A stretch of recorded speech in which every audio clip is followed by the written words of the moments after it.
Hello, everyone. Welcome to NAB 2025.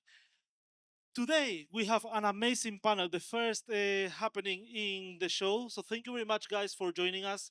We have here the Garage and Assimilate. We have Steve, Tommy, and Matze.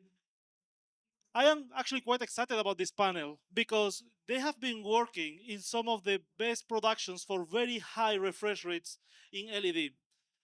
I mean, it's something that I tried in the past, and it's not an easy task because LEDs and cameras are not very good friends. And when you slow down things, they really can get very, very complicated. So, before we start, Steve, can you please introduce yourself and a little bit of what you do? Sure. My name's Steve Giralt. I'm the founder of The Garage. We're a production company based in Brooklyn, New York. I'm also a director, DP, still photographer, creative technologist. You name all the hats, I kind of put them on my head, depending on the day. But at the end of the day, we're a production company that is really all about how do we use the tools, try to push them to their limits, try to break them, try to make new tools to tell stories in new, interesting ways. Technology is very much a really important part of our process, but it's really driven by the story. Very good.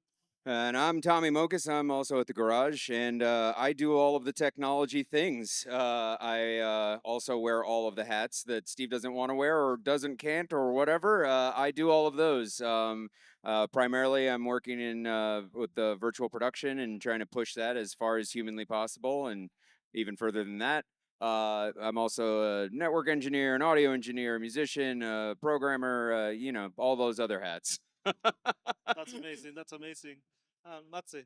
I'm Mazze Aderhold. I am with Assimilate, and we have 20 years of history in post-production, doing color grading, finishing, dailies transcoding, and as of a couple of years, we also produce a media service software called Live Effects.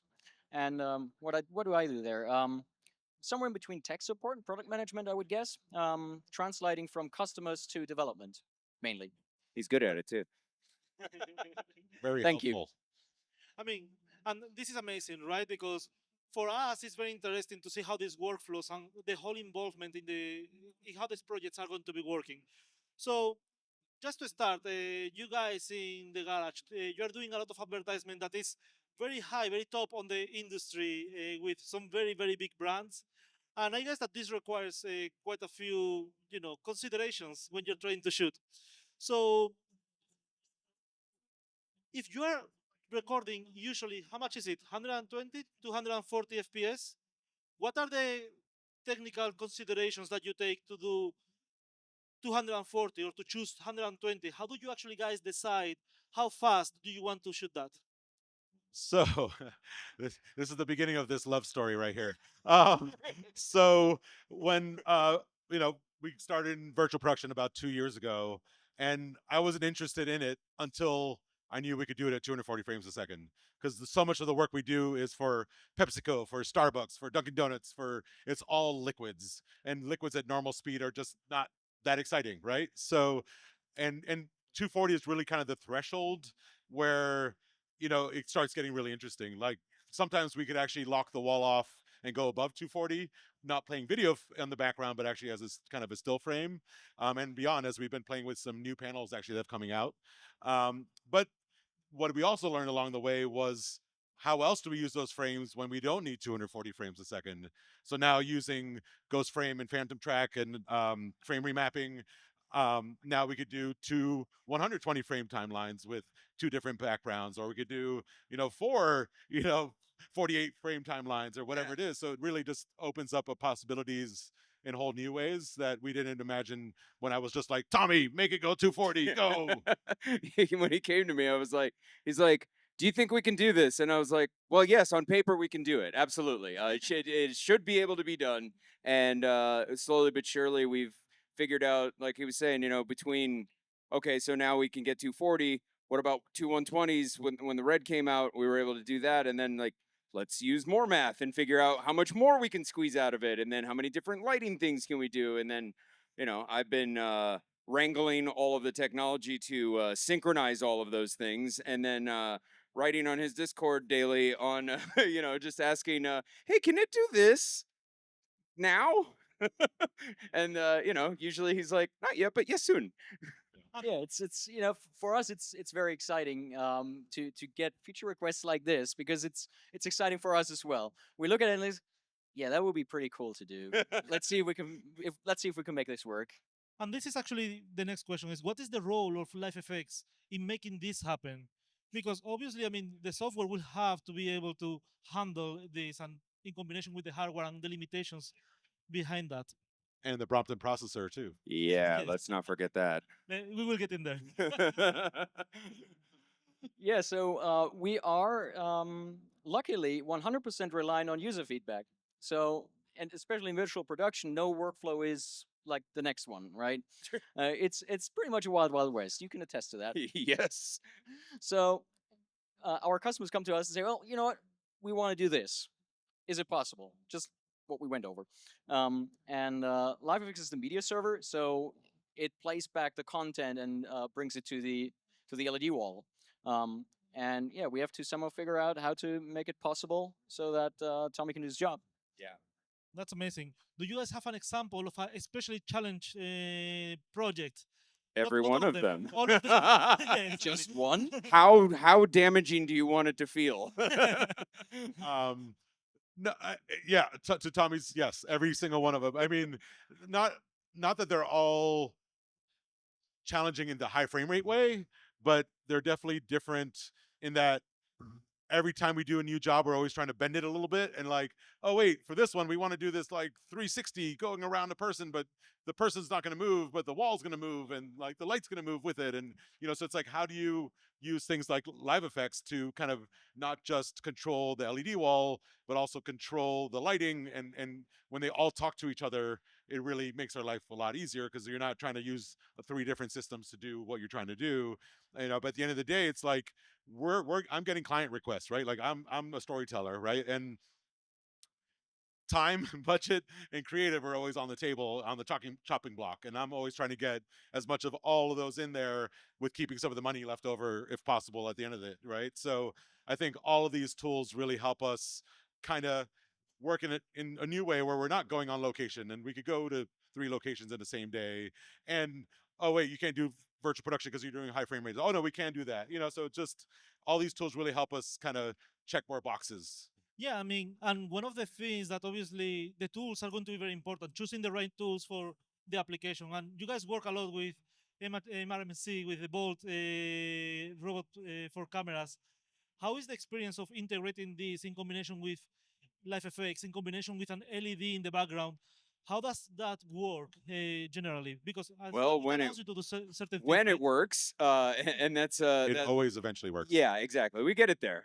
The challenge, honestly, has a lot to do with one, knowing the absolute theoretical limit of each piece of technology well enough to be able to wire it in your brain first and then try it, and have four versions of that. One of them will work. But being able to iterate very quickly is super important for my end of things, because if I like he gives me a problem and they're random as hell every time. He's like, "What if we want to do this and this and this?" I'm like, okay." So my superpower is to think of 5 different ways that I could do that with what I have available to me right now. And then there's one other one that's really expensive that we won't do.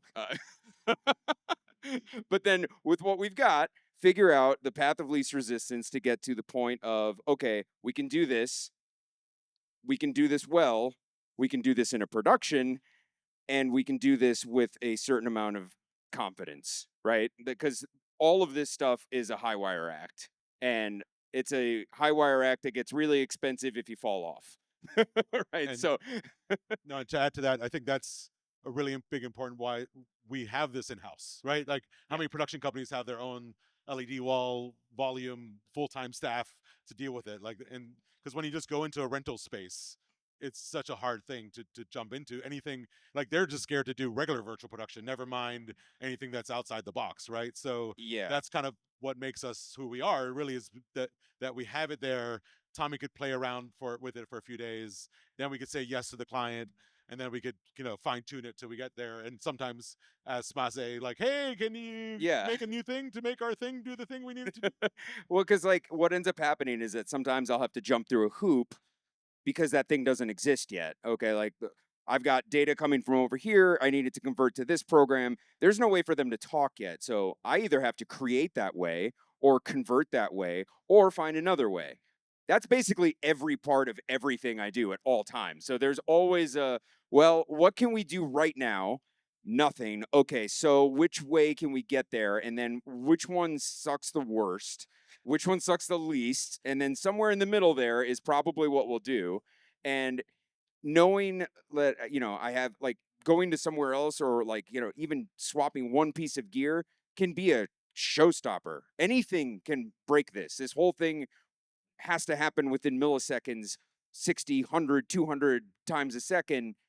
One of those goes wrong, it's Yeah, I broken. mean, because I can imagine that this is putting systems quite to the limit, right? How does that affect you, and how real time? Because real time is never easy. At extra Yes. speed, it's even more complicated. It is.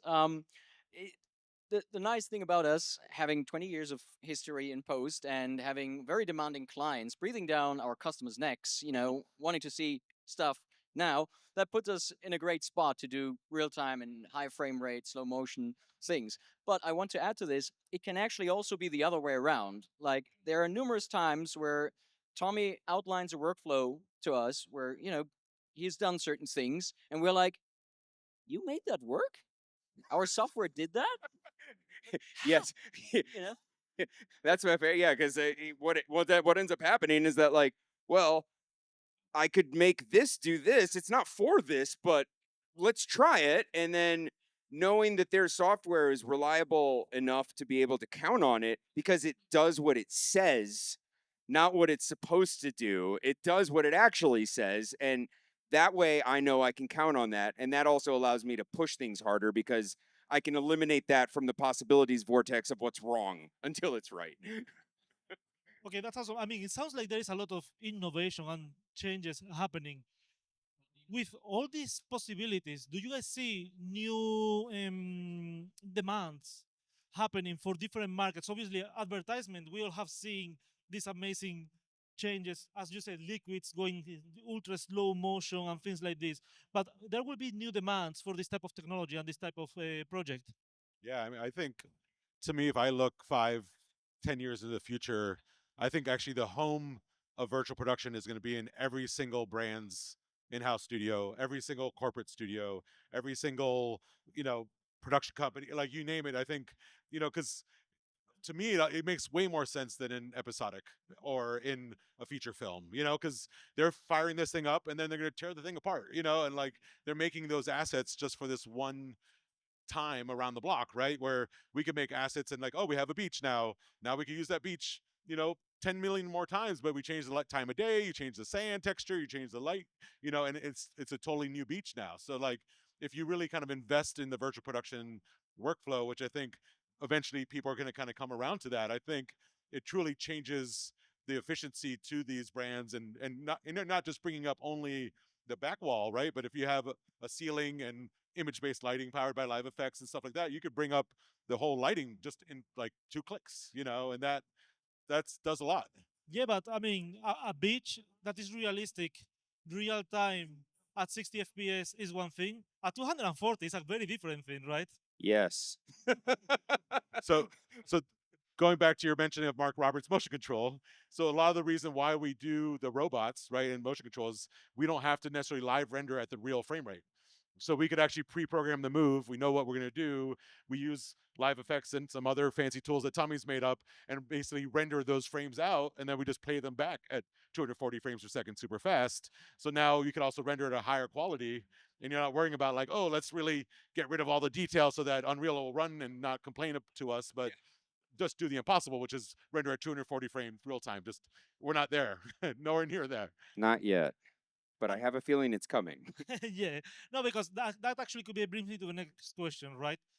Cameras and LEDs are not very good friends, so that presents a challenge, I guess. And you guys will have seen different sorts of artifacts that might occur. Obviously, for us, we have created many tools, and in Brompton, we focus very much in making sure that it looks as good as possible. But what are the main challenges in this type of setup that you can see and things that could improve over time? Clocking and more inputs. I creatively speaking, I'm putting my engineer hat aside.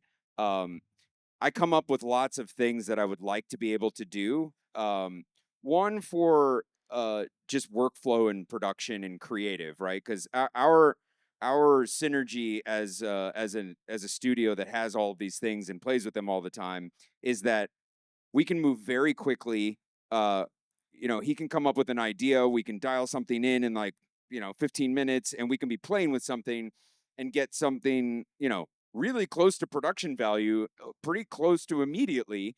And from there, it's like I have to come up with different ways to make one a shoot flow. So it's very. I come from a lot of live production stuff too. So I'm always thinking about a shoot as a production, as like a stage production, because a lot of those tools are what I'm using too. So I use live effects like a switcher as much as I do a playback device or an Unreal. Like it wears a lot of hats simultaneously, and those little flexibilities to be able to do that are fraught with lots of challenges. But being able to bring as many of them or have different signals to look at simultaneously, be able to swap them is great.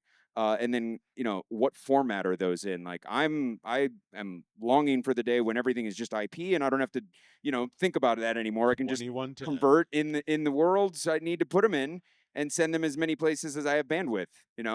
I mean, an IP is obviously something that is evolving, and obviously our next generation will have 2110 inputs, IPMX inputs. And you were talking about Genlock before. Do you think that PTP will actually improve the workflows for synchronization of the systems? Heck yes. Just we use PTP right now solely to clock our system, and then the red will also take PTP, and it is infinitely better clocked on PTP than it is on anything else. I mean, PTP is much more accurate. I mean, it's thousands of times more accurate. And that's available if your hardware supports it across the entire pipeline. And it's centrally located, but it's in every packet. It's in every switch point. It's in every yeah. I think overall that is like the secret sauce that makes all of this actually work. I was just talking to our friend here about synchronizing 40 cameras in the cloud, with PTP across 5 different states. There's only one way you can do that, and I think that as IP grabs hold of most of hardware, uh, it's going to open up new kinds of possibilities and workflows that would just be completely impossible with hardware. Yeah, and just to add to that, the fact that um, we in filmmaking, there's so many archaic standards that we're still fighting, between DMX Or liking. and yeah, I mean, and Genlock is one of those that I would love to say goodbye to, because at the end of the day, this and once again they are phasing out in their own way, but there's still so many times that you're like, oh no, we want to use the Alexa 35, blah blah blah, like and that's always the push and pull of like the creative and like, oh, is the skin tone worth it versus the, like the effort it is to get it to actually play nicely. And sometimes it is. Sometimes you're like, we absolutely want to use that lens. We want to use that whatever camera motion system. We want to shoot film on a volume. You name it. Like sometimes there's a creative intent that is important, but usually there's a budgetary thing that goes with it, and a time constraint. But I think for your average production, I think P2P will eventually make it definitely way easier. I mean, that's great. More now that obviously things like 2110 and APMX are getting more into the industry, PTP is going to become quite a strong standard. Um, Actually, I have a question because obviously one of the things that as well for us, we thought that it was quite important and more for specifically for this type of setup is higher refresh rate panels. And that's why we released the G1 a couple of years ago or last year that will be able to do up to 1000 FPS. Technology is still not there because the truth is that chips are still not able to do 1000 FPS.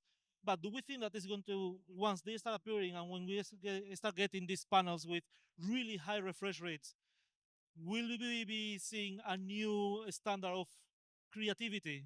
I hope so.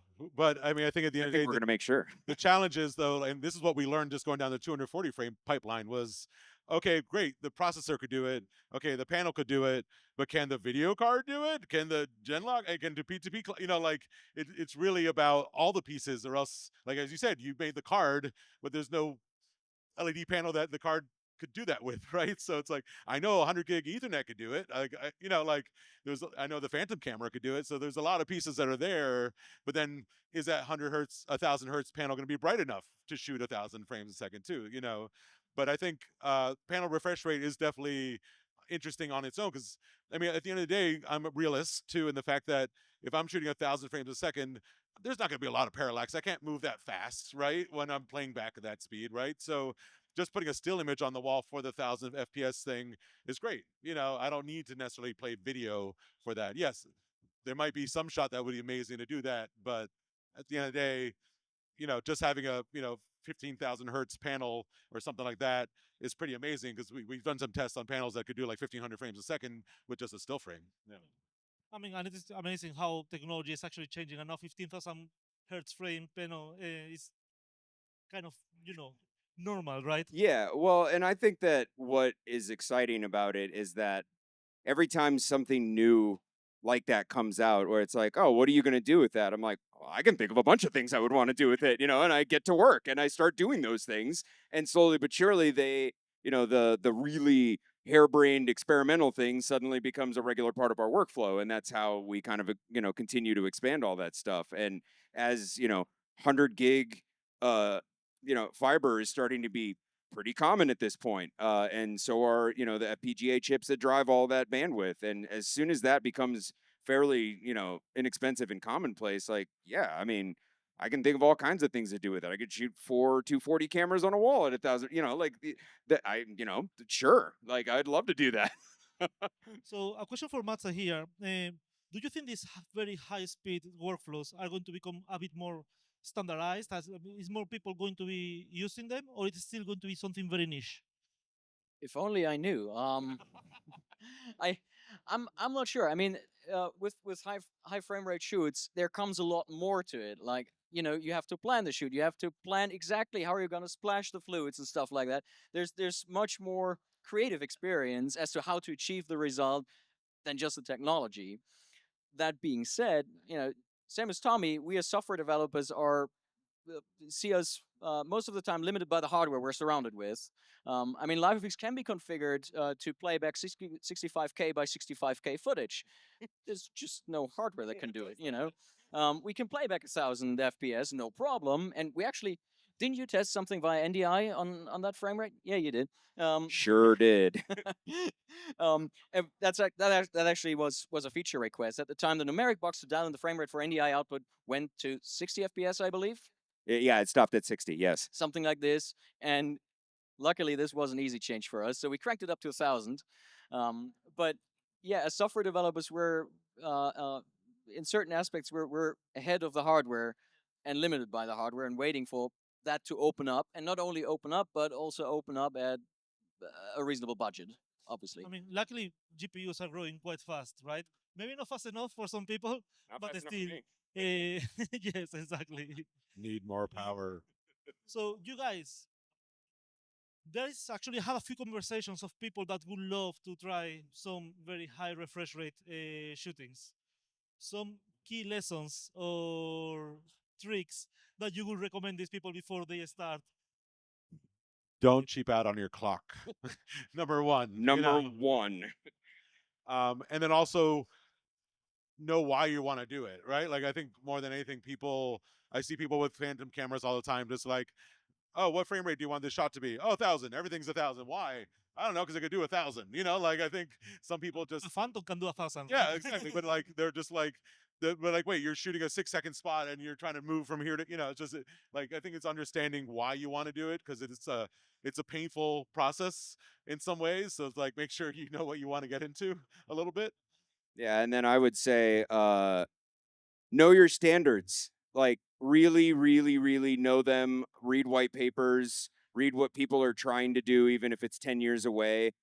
because those are the things that set light bulbs off in my head all the time. And I'm like, oh, we won't be able to do that for 10 years. I'm like, hold up.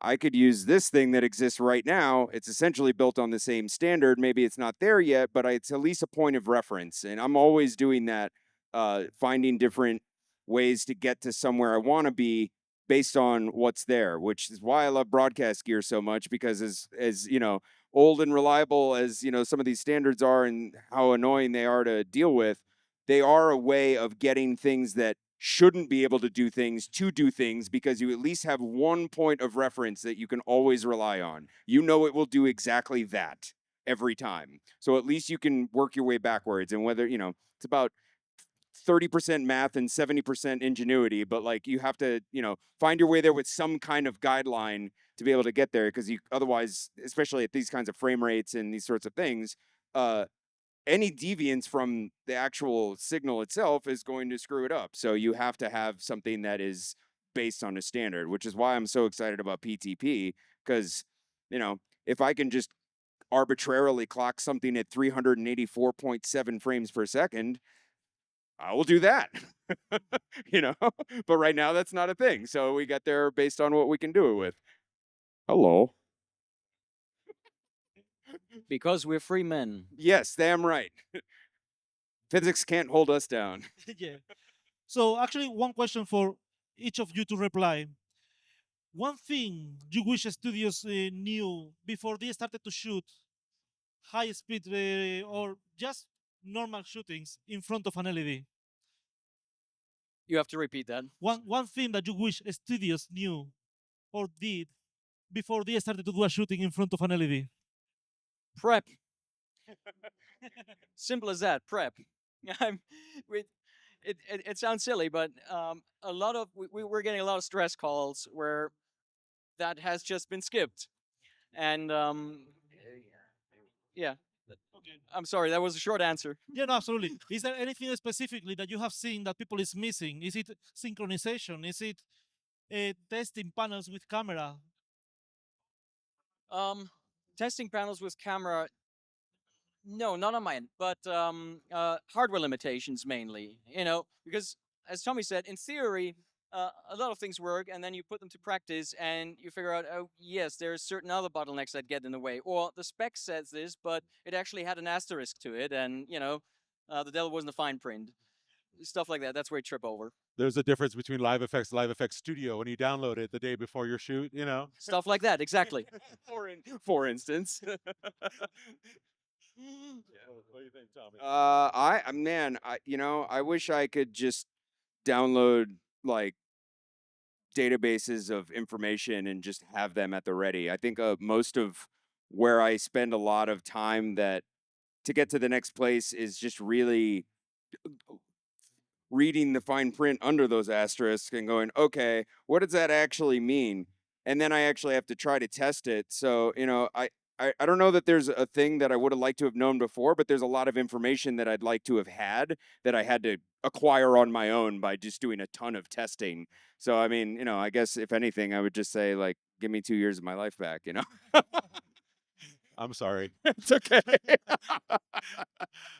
And I think from our side, because we're a production company, we also do services too. So we'll do virtual production services, rent our stage and all that stuff for people. And so many times people are like, "Oh, great, let's rent it. This is the day of the shoot." And they're like, "Great, what are you putting on the wall?" "Oh yeah, well, we're gonna." It's like, no, but what are you gonna put on the wall? It's like they don't understand the need to jump into that first, right? Like on a traditional talent Pre-production. shoot, right?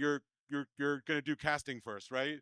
On a virtual production shoot, you get to start building production design and virtual production design day one, and I think that's the thing people don't understand, that it takes time to figure those things out, even though it's speeding up because people are getting better at it, Unreal's getting better, etc.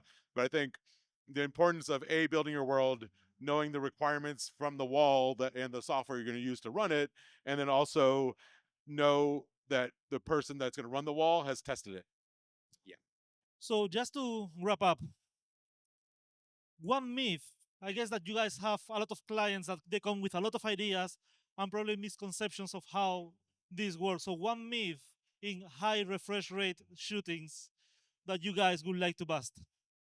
even better, I'm going to start with when they start calling virtual production VR. That's my favorite, actually.